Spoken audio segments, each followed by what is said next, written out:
उनने कहा कि भाई किसी भी प्रकार का सरकार डिस्क्रिमिनेशन नहीं होने देगी। लेकिन लोगों ने कहा कि कानून आपकी देखरेख में बना, रूल आपकी देखरेख में बना, और आपको यह दिखाई नहीं दिया कि यह कितना विभेदनकारी, और कॉलेज में आप क्या चाहते हैं। इनकी खूब जबरदस्त ट्रोलिंग हुई। कम्युनिटी नोट इनके उसके ऊपर भाषण के ऊपर लग गया। धीरे धीरे पूरा कास्ट को लेकर के बवाल मचना शुरू हुआ। सुप्रीम कोर्ट में चैलेंज किया जाना शुरू हुआ। सरकार के विरोध में जहां तहां विरोध होने लगे। लोग कहने लगे कि हमने इस सरकार को वोट देके गलती कर दी, जनरल कास्ट की तरफ से विशेष रूप से, और समाज के वो लोग जो चाहते हैं कि हिंदू एक रहे, उन सब ने सरकार को ट्रोल करना, कोसना शुरू कर दिया कि साहब सरकार आपने ये तानाशाही करी है, अगर आप ऐसा करते हैं तो देश को आप तोड़ेंगे। इस बात को देखते हुए एक दो जगह ऐसी चीजें भी सुनने को मिली कि साहब सिटी मजिस्ट्रेट ने अपने पद से इस्तीफा दे दिया। बागेश्वर सरकार बाहर निकल कर आते हैं, वो बयान देते हैं कि सरकार देश को तोड़ो मत। कवि कुमार विश्वास बाहर निकाल कर आते हैं कि साहब देश सरकार को तोड़ो मत। और तो और सबसे बड़ी बात निकल कर आती है कि साहब कसाब को तो पहले जांच कर किया गया, फिर सजा दी गई, और सवर्ण को पहले सजा दी जाएगी फिर जांच की जाएगी। तो क्या सवर्ण जो है वो कसाब से भी ज्यादा खतरनाक हो गया है। देश में एक काफी बड़ा माहौल बना। इवन सरकार के भी कई पूर्व मंत्री इस पर निकलकर बयान देने आए, और हद तब हुई जब राष्ट्रपति महोदया द्वारा अपने 26 जनवरी के भाषण में, जब सरकार के द्वारा मतलब अभी बजट से पहले जब बात रखी गई 26 जनवरी के बाद में, उसमें इन्होंने सबकी बातें रखी लेकिन जनरल कास्ट शब्द यूज नहीं किया। तो फिर से कम्युनिटी नोट इनके भाषण पर भी लग गया कि साहब आपके द्वारा देश के अंदर देश के नागरिक बोलने से क्या बिगड़ जाता। देश के नागरिक क्या महिला, बच्चे, दलित ये सब नहीं है, आप जनरल को छोड़कर सबको देश का नागरिक कैसे मान रहे। खैर, खूब तरह से सरकार के विरोध में प्रदर्शन देश के विभिन्न कोनों में हुए। परिणाम स्वरूप सुप्रीम कोर्ट के सामने पीआईएल पहुंचती है। सुप्रीम कोर्ट जो है वो इस पर अपनी बात को रख देती है, कहती है कि हमने जाति विहीन समाज की दिशा में अब तक जो कुछ भी हासिल किया, क्या आज हम उससे पीछे हटते हुए उल्टी दिशा में बढ़ रहे हैं। क्योंकि जाति विहीन, पहले तो सरकार चाहती थी कि विभेद ना हो, इसके प्रयास के लिए शिक्षा को आगे लाया गया, लेकिन अब शिक्षा के केंद्रों में ही अब जाति के आधार पर अगर लोगों को लड़ाना शुरू कर देंगे तो फिर कैसे हम जाति विहीन समाज की कल्पना कर पाएंगे। कोर्ट में जजेस ने इस बात को रखा। सरकार के सामने एडवोकेट्स ने अपनी मतलब जजेस के सामने एडवोकेट्स ने अपनी बात रखी, जिसमें इस बात को कहा गया कि आप डिस्क्रिमिनेशन में एससी, एसटी और ओबीसी की बात कर रहे हैं, लेकिन कोई छात्र दक्षिण भारत से उत्तर भारत में आता है, उसके साथ डिस्क्रिमिनेशन हो जाए तो क्या कीजिएगा। कहीं पर रैगिंग हो रही है, वहां डिस्क्रिमिनेशन हो जाए तो क्या कीजिएगा।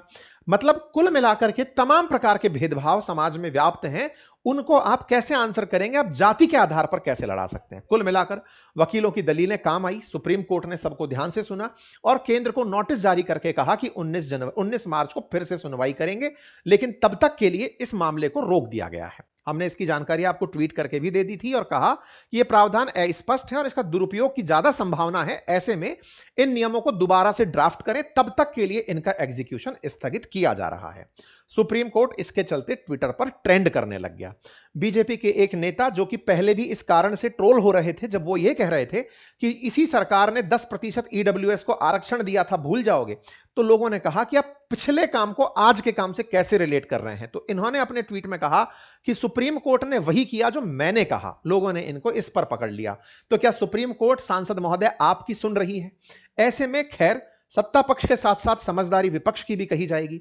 प्रियंका चतुर्वेदी जी इस पर खुद निकलकर आगे आई और उन्होंने अपनी तरफ से लिखा कि सुप्रीम कोर्ट ने अच्छा फैसला लिया। मतलब यह पहला ऐसा मसला था जहां पर विपक्ष के नेता भी सत्ता पक्ष के साथ दिखाई दिए। टीएमसी के जो सांसद हैं वो भी सुप्रीम कोर्ट का फैसला समर्थन करते हुए नजर आए कि हां आपने अच्छा किया, अदरवाइज समाज टूटता। इवन दलित नेता के रूप में जानी जाने वाली मायावती जी इस पर बाहर आई और उन्होंने कहा कि यूजीसी आपको पहले से ही सोचना चाहिए था कि समाज में किसी प्रकार का विभेदन ना हो। सुप्रीम कोर्ट ने जो किया वो अच्छा किया। कुल मिलाकर के देश के नेताओं में एक सकारात्मक भूमिका निभाई कि समाज को तोड़ने वाले विभाजनकारी नियम ना हो।